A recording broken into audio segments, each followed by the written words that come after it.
Jet, sa place, son marché et ses avions. Quand ils atterrissent par ici, c'est vraiment raser les toits qu'ils font et c'est un bruit épouvantable. Est-ce que le bruit des avions, c'est un problème pour vous? Non, j'entends rien. Non, pas du tout. Vous dormez bien? Je dors très bien. Je veux dire, c'est emmerdant, hein, parce que c'est toute la soirée, hein, c'est pas un avion tout seul qui passe, hein, mais c'est toute la soirée qu'il y a des avions qui passent. Des plaintes de Gétois, la commune en reçoit tous les jours. Le collège a donc décidé de lancer une pétition qui dit non au survol de la capitale entre 22h et 7h du matin.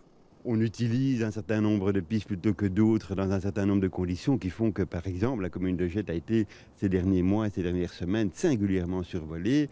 Et donc, on sent bien que la situation se dégrade et on a peut-être un peu le sentiment, sans en faire une fixation sur les personnes, que le gouvernement fédéral aujourd'hui ne nous écoute pas du tout. Une pétition qui réclame aussi une gestion durable de l'aéroport de Bruxelles en délocalisant par exemple les vols les plus bruyants ou en allongeant l'une des pistes pour éviter le survol de Bruxelles au décollage.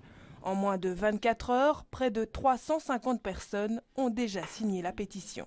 Le problème n'est évidemment pas local, on est ici sur l'axe des pistes d'atterrissage et donc il y a toute une série de communes qui sont concernées, il y a beaucoup de quartiers survolés et on voit déjà dans les 400 premiers signataires que ça part de Jet mais ça se disperse aussi déjà vers les autres communes. Je pense que la ministre est aussi quelqu'un qui a énormément de bon sens et qui est en capacité d'entendre un certain nombre de phénomènes et de constats et de grandes lignes et de valeurs telles que la pétition les rappelle.